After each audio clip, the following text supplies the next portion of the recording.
Hello, hello, JJ DiGeronimo here, and I have another amazing guest.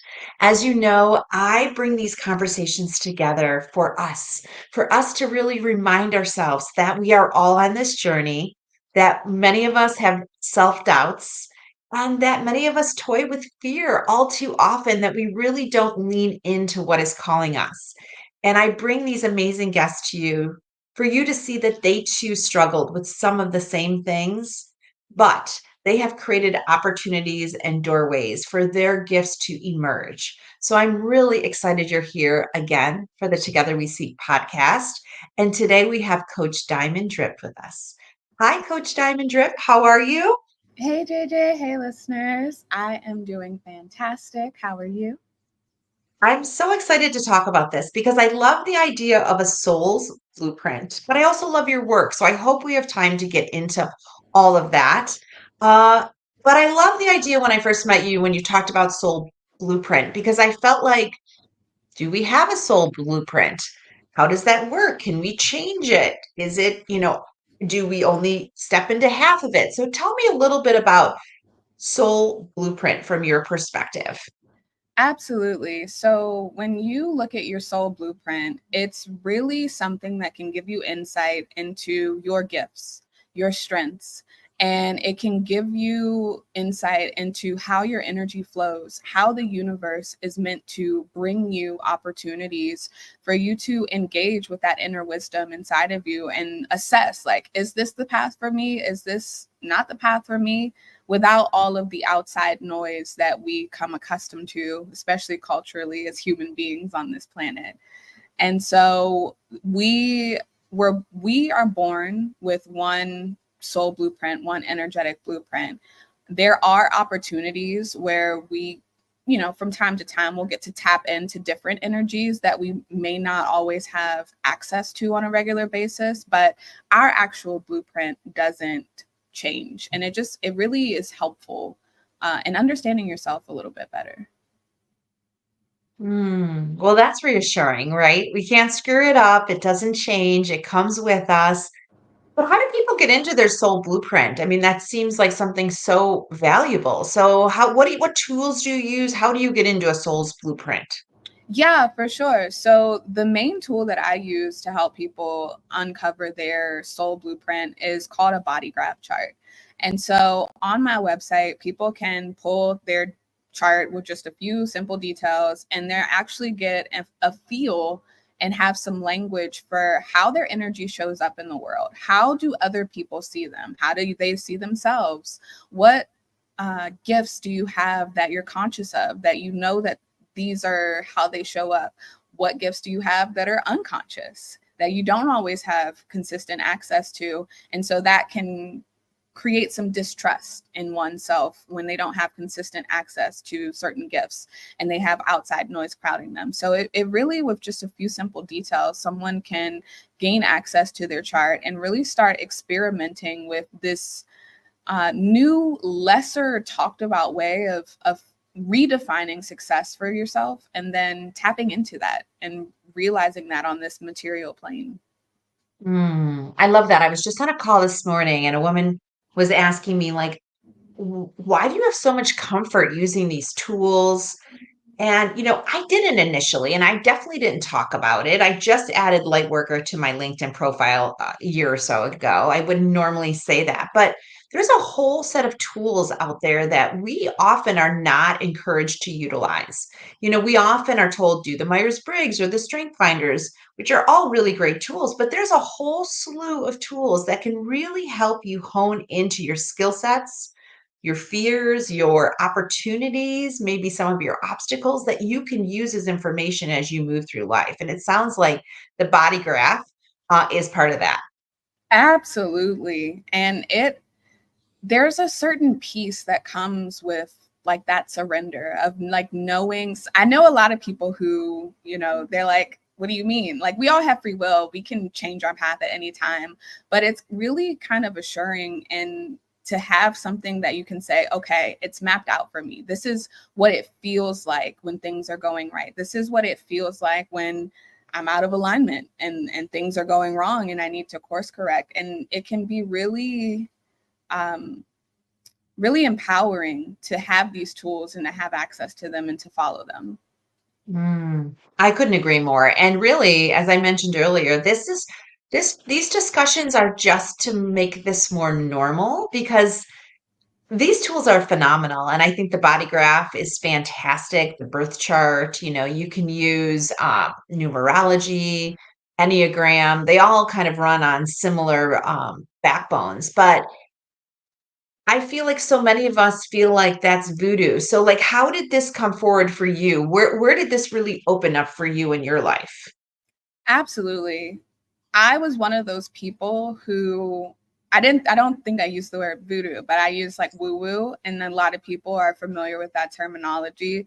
I would be that person who somehow would sign up for like a horoscope thing, and every so often I would check it, and I'd be like, "Oh, this is on point today," and then I check it a few other days out the week, and I'm like, "Meh, this doesn't seem," and I go on about my life. And when I discovered these tools, I was at a point in my professional journey where I was trying to really hone in on what my business superpower was, what my niche was, who are my people, what am I bringing them that's of unique value, and how can I really continue to market that? So I was in a place where in my business, I was trying to figure out what that was. And then I had just participated in a clinical trial that helped me personally heal my depression. And so, with the dark cloud of depression, like removed from hanging over my head, I was like, okay, how do I want to bring more joy into my life?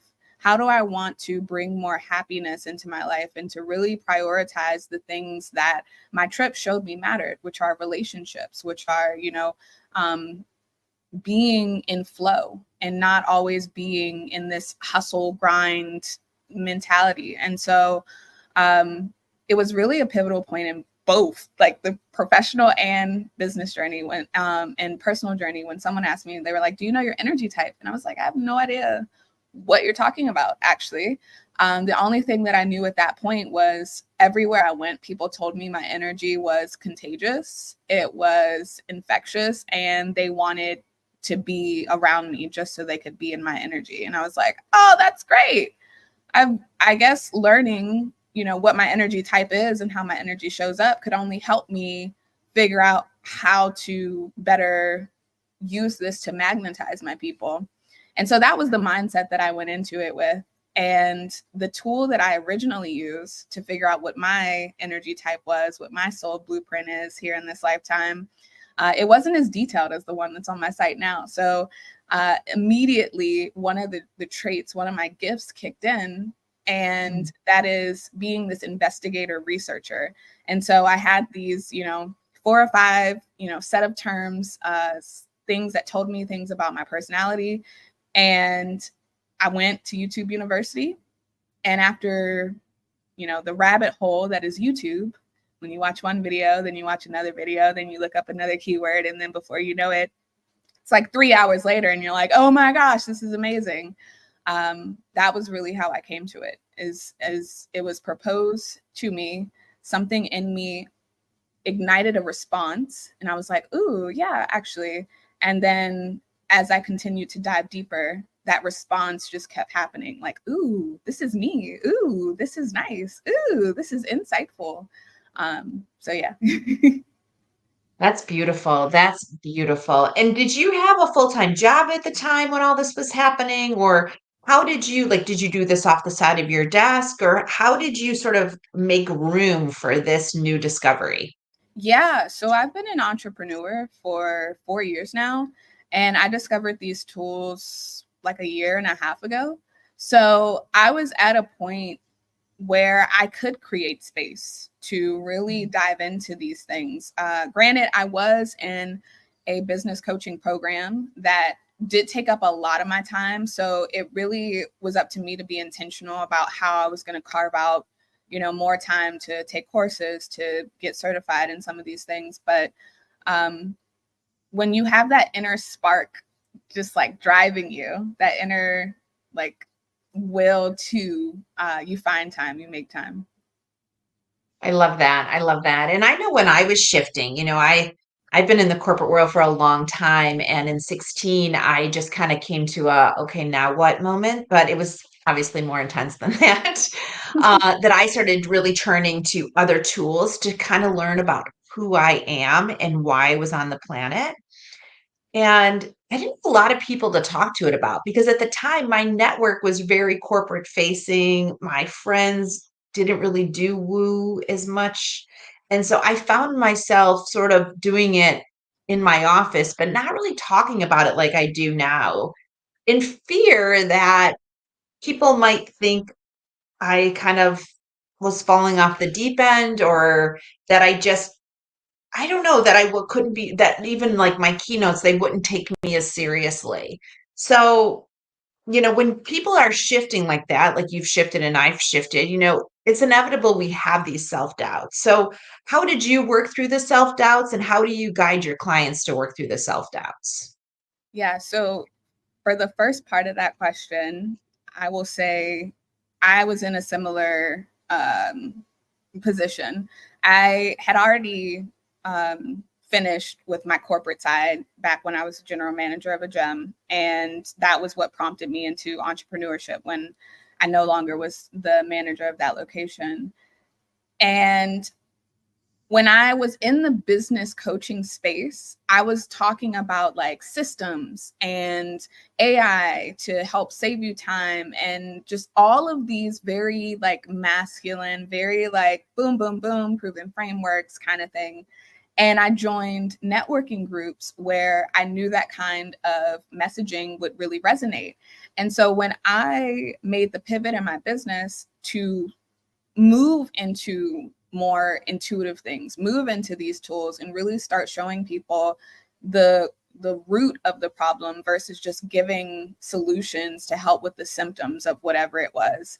I was met because a lot of those spaces were male dominated. And so I was met with a lot of looks that made me be like, okay, maybe this isn't as big a deal as I think it is. But there's something to be said about that fire that you have in your soul and your spirit when you're like, I know I'm meeting a lot of resistance, but this tool is helping me. That's why I said it was two-part. It was yes in business, but it was also personally. I was like, these are tools that are helping me understand myself better, that are helping me to not be so fearful, that are helping me to not be stuck in this kind of lack mentality, because it's written there in my design. I'm supposed to be successful on this material plane.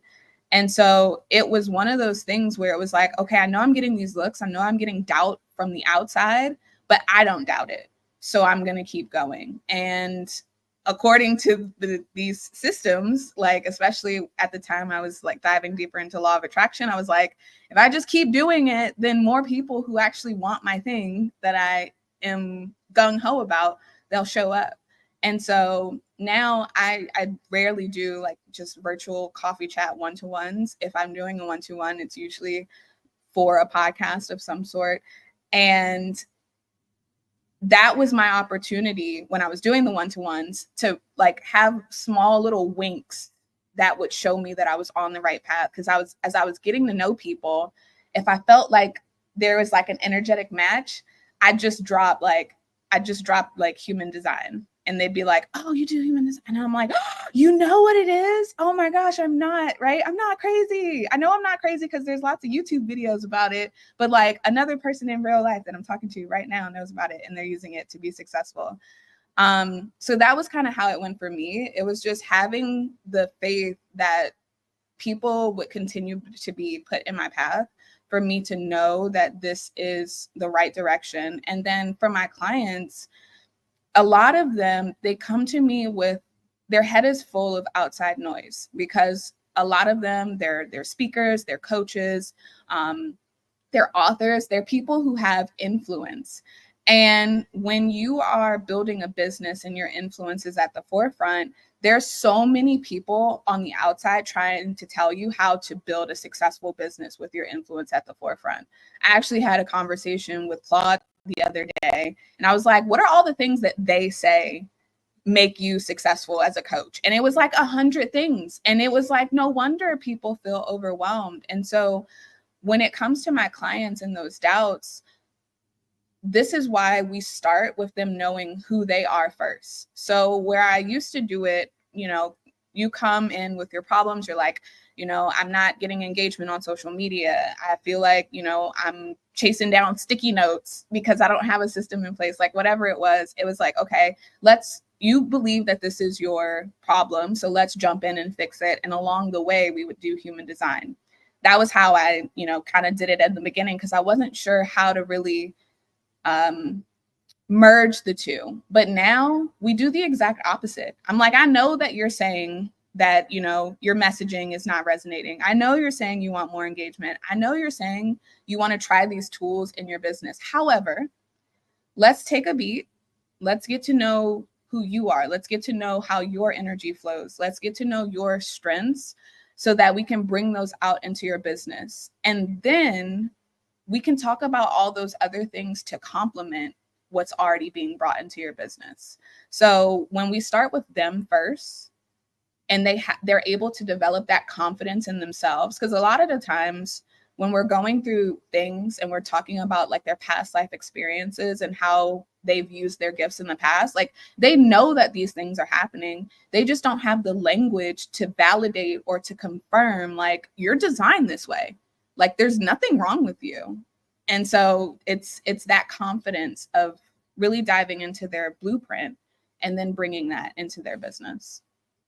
This is music to my ears because I really feel like so many of us work from the outside in, and your work is bringing us back to the inside. What is the blueprint? How do we function? How do we share energy? How do we connect? How do we showcase our skill sets, and how do we integrate that into how we live?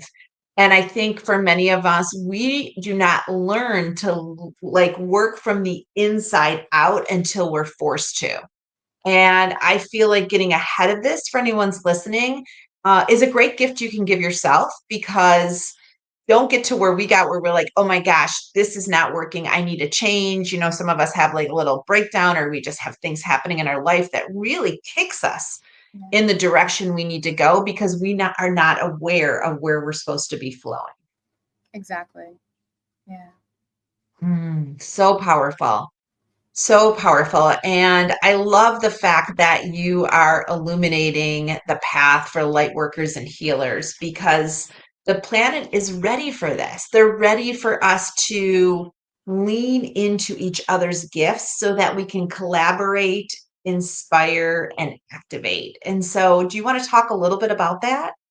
Yeah, I love that you're bringing this up, because I was just watching an interview. Oprah was interviewing the person who created like OpenAI. And in the interview, he was talking about he envisions a world where AI, like you can use AI to help you design the house, all of the foundations, all of the structures, etc. And then you can use other machines to help build the house. And at that point, when we are not using our precious life force energy to do all of these sort of technical things, like we will have evolved, and connection will be the most important piece.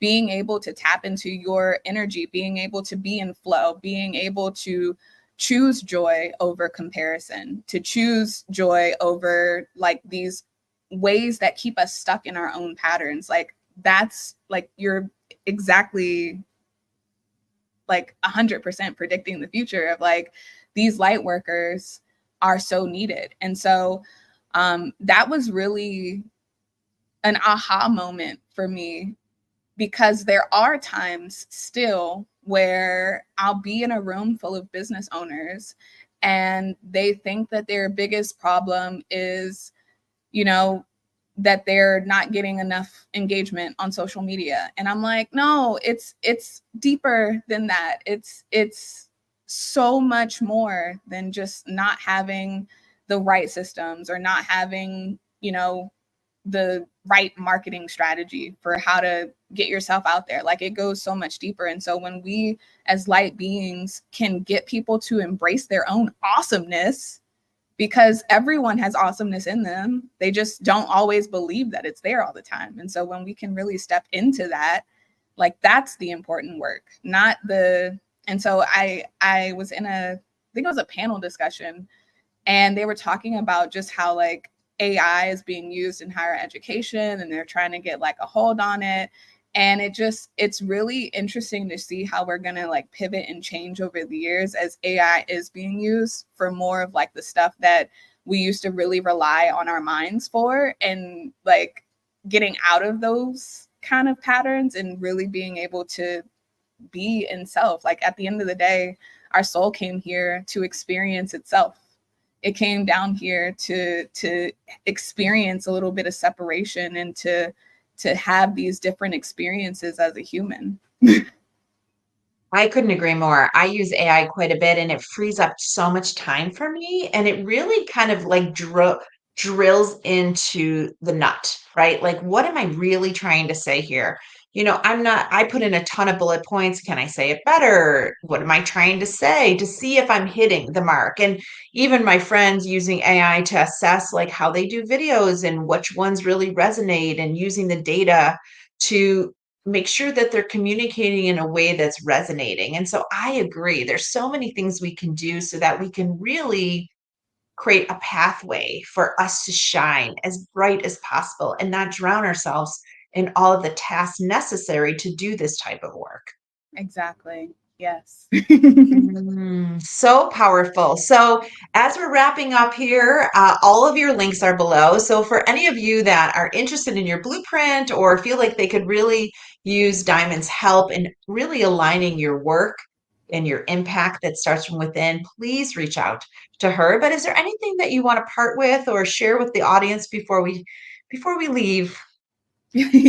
I love that. And I love that I used to say this just as words of parting wisdom, but now I can actually quote myself, which is so like weird.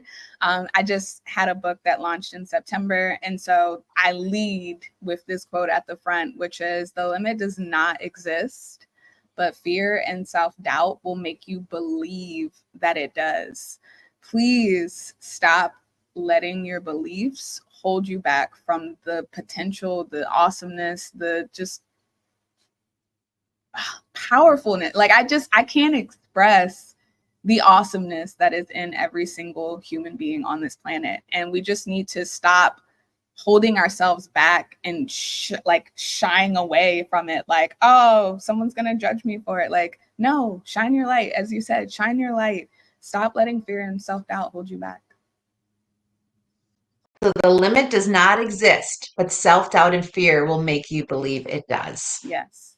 All right, Diamond. Well, let's put that link for your new book, which is so exciting, below so that people can check it out and also follow, connect, and just watch the great work that's happening. Because honestly, it's going to take all of us to really kind of lock arms and help each other if we want to raise the frequency of the planet. And we have these conversations to remind each of us that we have gifts that are untapped and that oftentimes we have to work with each other to discover, dust off, and bring them to the forefront. So, Diamond Drip, thank you so much for joining me. Thanks for having me. So, with this, we'll see you again here next time. Thank you so much for joining another conversation. And hopefully, you're thinking about what gifts can I dust off? What fear can I sidestep? And how can I really think that I have no limit on what is possible?